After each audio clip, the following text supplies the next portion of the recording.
終於請到月嫂啦！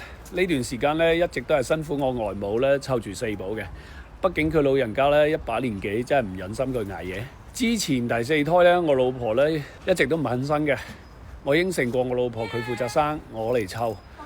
而家先知道湊小朋友真係好辛苦。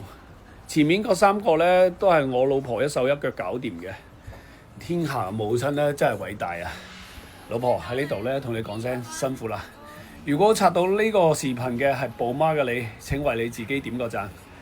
每晚咧我做完直播返到屋企嗰時咧已經係凌晨3點幾啦，啱好咧細 B 起床餵奶洗奶瓶搞掂得嚟咧，基本上天光先有得瞓。而家好啦，日頭啊外母負責，晚上啊交俾月嫂負責，我就可以安心瞓個好覺啦。